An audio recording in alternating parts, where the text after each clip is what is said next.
क्या? अच्छा ठीक है, हम तुम्हारे लिए कुछ अच्छा सा बना के लाते हैं, ठीक है? तुम कमरे में जाओ अपने, जल्दी जल्दी जल्दी। यहाँ हम प्रियू के लिए परेशान, और इस वैभव को देखो, ऐसे खुशी मना रहा है जैसे कोई बहुत बड़ा तीर मार लियो इसने।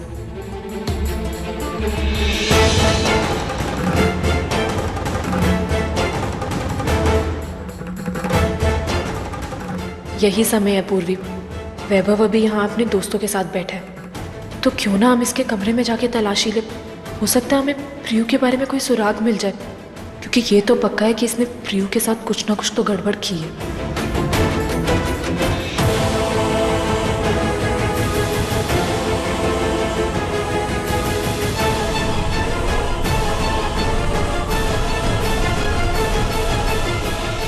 मान गए ना मुझे, कैसे दूसरों को बेवकूफ बना देता हूं मैं।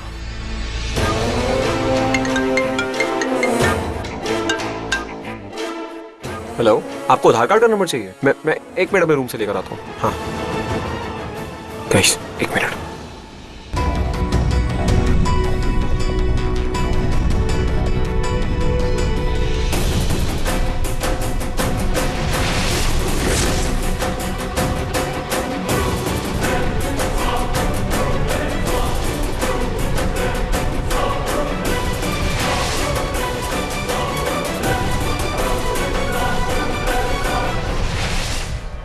एक बार किताबों की तरफ भी देख लेते हैं।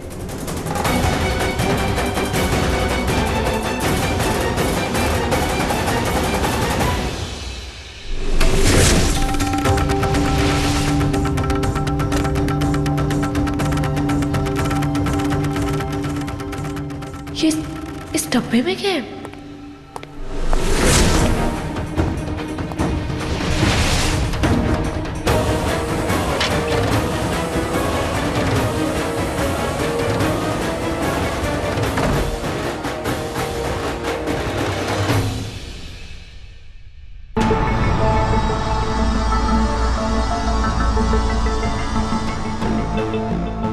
ये बेडशीट ऐसे किसने की?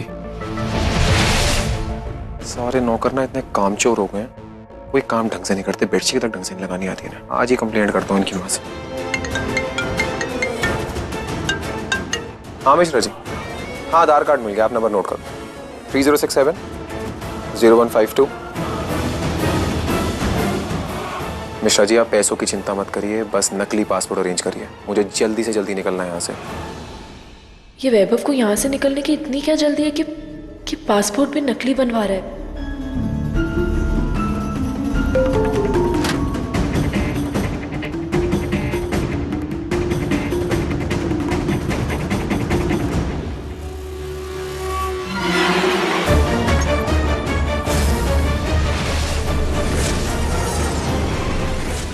वैभव के पास बंदूक, इसका कुछ तो मतलब है, कुछ तो हुआ है, तभी तो ये देश छोड़ के जाने की भी बात कर रहा है। इधर प्रियू का कुछ पता नहीं चल रहा और उधर वैभव के बेड के नीचे खून के धब्बे का मिलना, और फिर ये डायरी में भी लिखा था कि वैभव से उसके जान को खतरा है। ये सब चीज़ें सिर्फ संयोग नहीं हो सकती, कुछ ना कुछ तो गलत किया है वैभव ने। हमें उसके जुर्म का पता लगाना ही होगा, लेकिन पहले एक बार ये सब बातें मुखिया जी को बताते हैं, क्योंकि वही हमारी मदद कर सकते हैं वैभव का सच जानने में।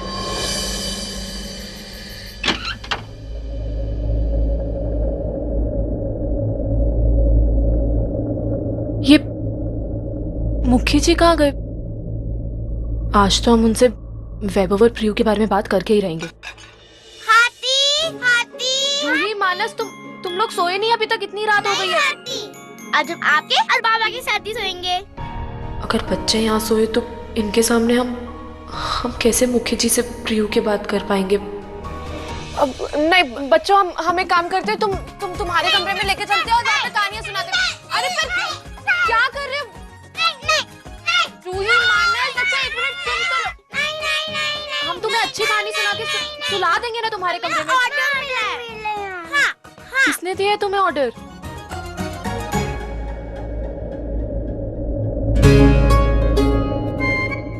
ओह अच्छा, तो अब समझे हम मुखी जी से बात ना करें, इसलिए वो बच्चों को यहाँ लाए हैं सुलाने के लिए।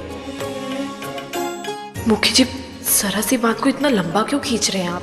मैं तो इस बात को लंबा ही खींचूंगा। बुड्ढा कहा था ना मैंने, बुड्ढा हूँ और बुड्ढे लोग सठिया जाते हैं, जिद्दी हो जाते हैं, जैसे आज मैं हो गया हूँ।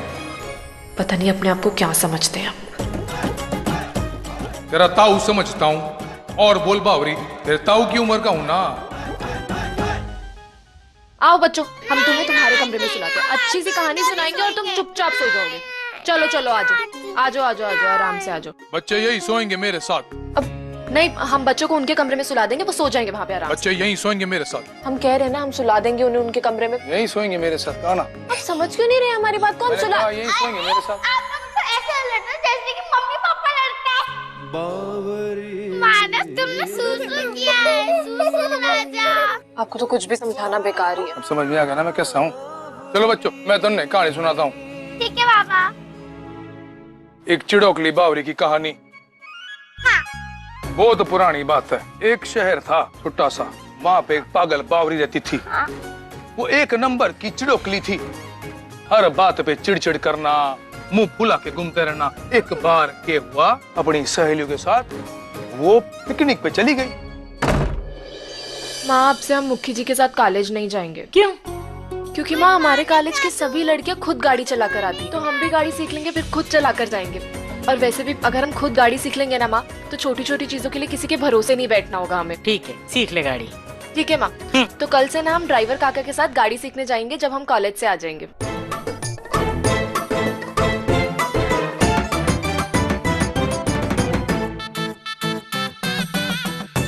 ना ड्राइवर से ना सीखेगी तू गाड़ी। मेरा मतलब है कि तू ड्राइवर से क्यों सीखेगी गाड़ी? अरे मुखिया है तू, वीरेंद्र सिखाएगा तुझे गाड़ी। मेरे पास फालतू टाइम ना है माँ सिखाने के लिए, मेरे तो बहुत काम पड़ा है। तो ये भी बहुत जरूरी काम है। मुखिया नहीं है वो, ड्राइवर से ना सीखेगी गाड़ी। 10 बातें करेंगे गांव वाले, तू सिखाएगा। बाबा प्लीज ना, बाबा प्लीज, बाबा प्लीज, ऐसा क्या करूँ उससे?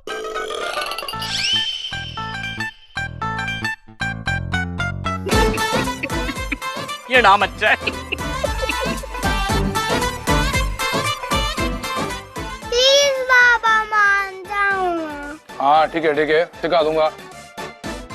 अब चैन से मन्ने नाश्ता करने दो।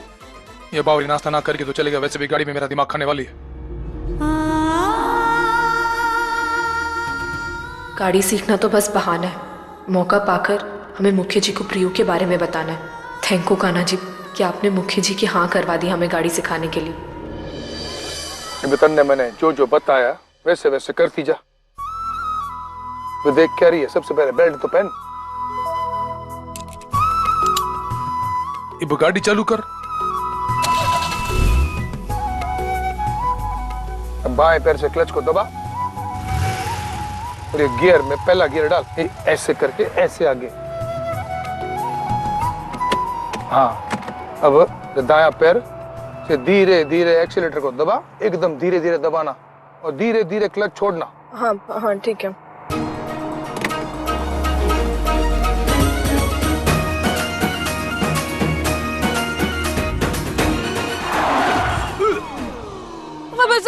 अरे क्या सारी? तन्ने कहा ना मैंने 10 बार के क्लच को धीरे धीरे छोड़।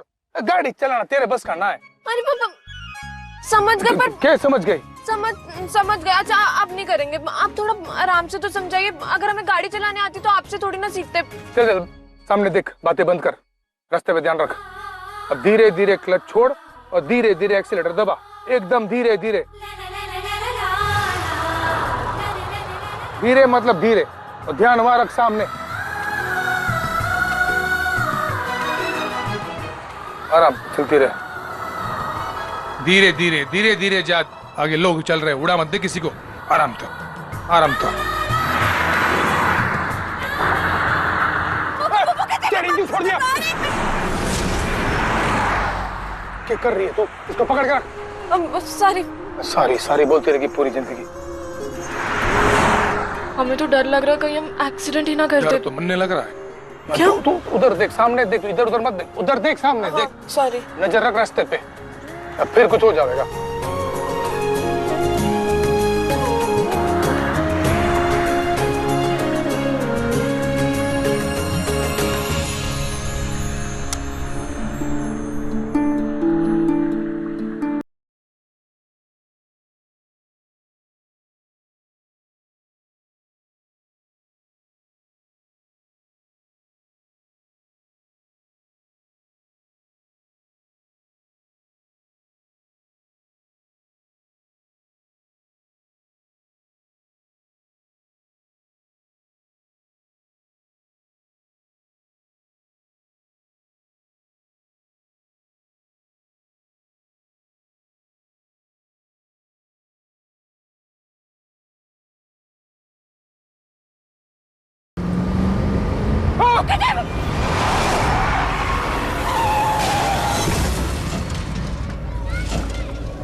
अरे भाई कुछ ना हुआ, सब ठीक है, जाओ जाओ।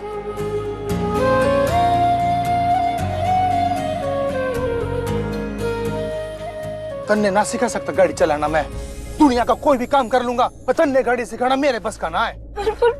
इतना बड़ा झाड़ ना दिखे तन्ने।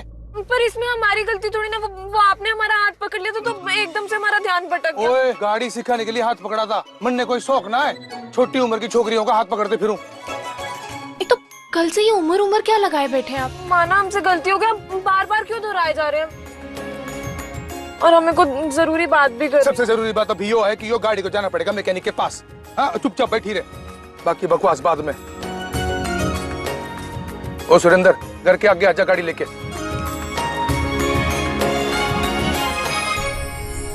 मुखिया जी, कम से कम एक दिन लगेगा गाड़ी ठीक होने में। चल कोई बात ना है, ठीक होते ही हवेली पे छोड़ देना गाड़ी को। जी मुखिया जी। चल क्या देख रही है इधर उधर। मुखी जी ये गाड़ी तो वैभव की है ना। ये तो अपनी गाड़ी है। हाँ। ए सुन। जी मुखिया जी। वैभव की गाड़ी यहाँ पे क्या कर रही है? इसका बहुत बड़ा एक्सीडेंट हुआ है और इसको बनने में भी काफी टाइम लगेगा। मुखिया जी 1 मिनट, वो वैभव भैया की गाड़ी में कुछ कीमती सामान रह गया था, मैं आपको लाके देता हूँ। भले गाड़ी की हालत खराब हुई पर वैभव ने कुछ ना हुआ। मुखिया जी ये मिला था गाड़ी से।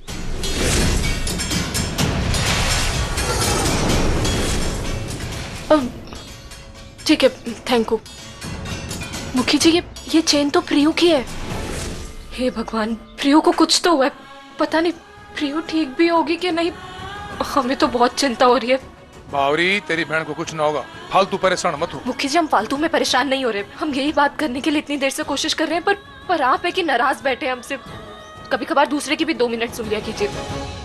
चल बोल, ये बोलना है जल्दी बोल, फटाफट, टाइम ना मेरे पास फालतू का। हाँ तो बात यह है कि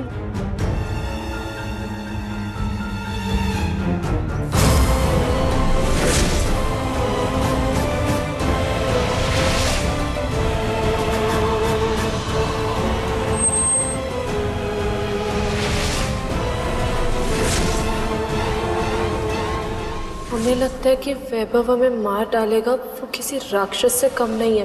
हो सकता है कि उसने मारने की तैयारी भी कर रखी है। उसकी हरकतों से तो यही लगता है कि वो आज नहीं तो कल हमें जरूर मार देगा। और अब ये चेन तो इसका क्या? मुखी जी, अगर वैभव ने अपने दोस्त की गाड़ी में प्रियू को गांव छोड़ा तो फिर ये चेन वैभव की गाड़ी में कैसे आई? वो वैभव की गाड़ी में क्या कर रही है? मुझे कुछ समझ में नहीं आ रहा। सुधा, तो यहाँ क्या कर रही है? सब ठीक तो है ना? तो इतनी परेशान क्यों है? तुझे देखने के लिए हवेली भी गई थी पूर्वी, पर पता चला तो यहाँ पर है। अब हमें तुझसे बहुत जरूरी बात करनी है। क्या हुआ? बोल, सब ठीक है ना? वो ये आयुषी है। पूर्वी 4 दिन पहले जब गांव के बाहर अपनी बकरियां लेकर जा रही थी तो इसने देखा कि... क्या देखा? बताओ तुमने क्या देखा? बताओ। जी हमने देखा कि प्रियसी और वैभव जी दोनों साथ में गाड़ी में जा रहे थे और प्रियसी मदद के लिए जोर जोर से चिल्ला रही थी और वैभव जी उनका मुंह पकड़ लिए। क्या प्रियू? मुखी जी, हमने आपको पहले ही कहा था ना कि वैभव कुछ तो झूठ बोल रहा है। वैभव ने प्रियू को गांव में नहीं छोड़ा है। पता नहीं प्रियू ठीक भी होगी या नहीं। हमें तो बहुत चिंता हो रही है मुखी जी। तू चिंता ना कर, प्रियसी ने कुछ ना हुआ होगा। अब तेरे सामने मैं वैभव के मुंह से सच उगलवाऊंगा। चल मेरे साथ।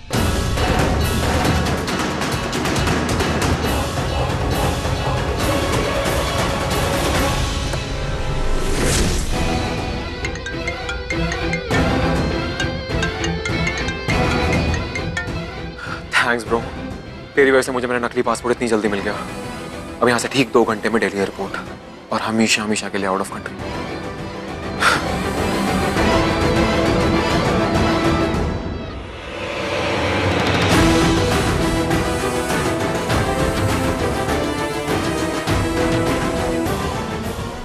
एक काम कर,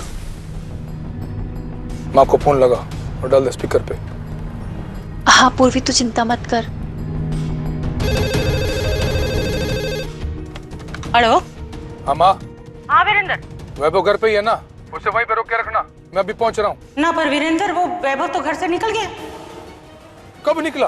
कोई 10-12 मिनट पहले। कह रहा था कोई जरूरी काम है इसलिए घर से बाहर जा रहा हूँ। सब ठीक है ना? ठीक है माँ। हे भगवान, अगर वैभव घर से भाग गया तो प्रियो को कैसे ढूंढेंगे?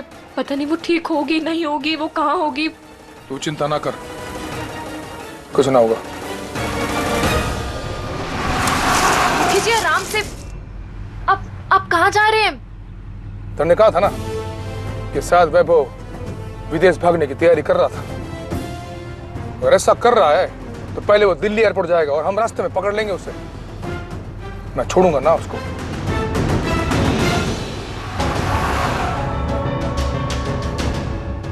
गाड़ी तेज चलाओ, हरी अप। सर तेजी तो चला रहा हूँ, और तेज चलाऊंगा सर एक्सीडेंट हो जाएगा। आवाज बंद करो, जितना कहता हूँ उतना करो, स्पीड अप।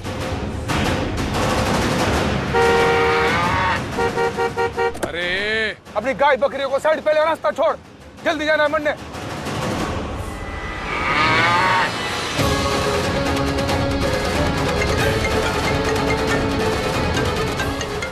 ना फोन क्यों ना उठाता?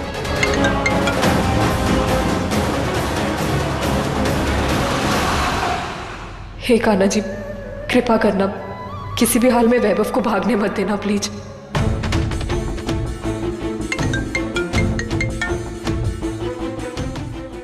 हाँ माँ। मुखी जी, ये जो इतनी तेज गाड़ी आ रही है, ये तो हमारी गाड़ी लग रही है। ये तो घर से ही आई है। इसमें कोई वैभव तो नहीं है?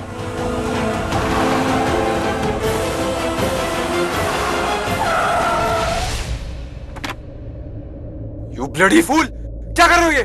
सर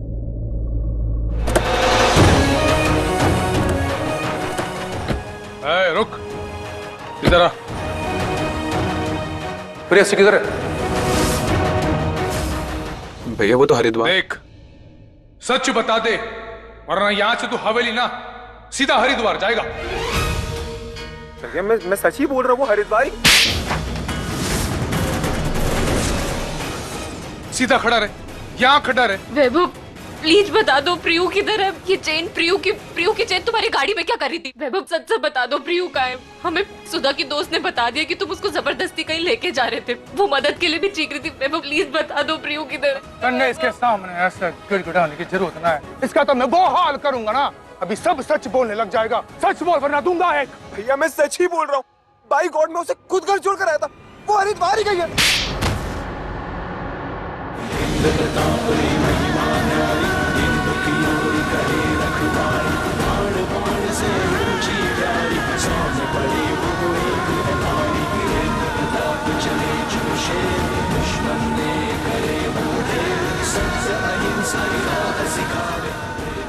हरिद्वार, जब तक तू सच ना बताएगा ना, भागना तो दूर की बात है, तन्ने यहाँ से हिलने ना दूंगा। चल बोल। भैया मुझे माफ कर दो, मैंने आपसे झूठ बोला, लेकिन मैंने कुछ जानबूझ के नहीं किया। वो अचानक से हमारा एक्सीडेंट हो गया और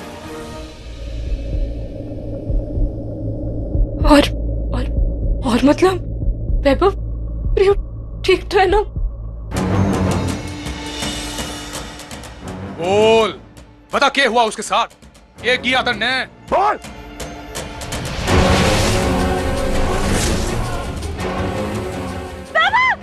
ध्यान से लेफ्ट में ले।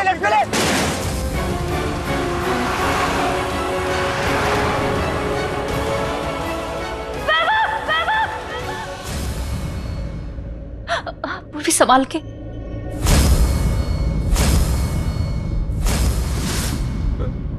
भैया मैं सच बोल रहा हूँ।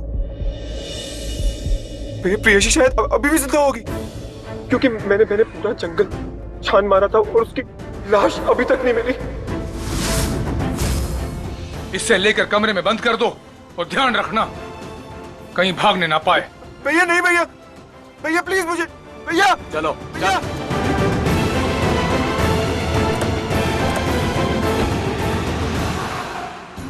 पूर्वी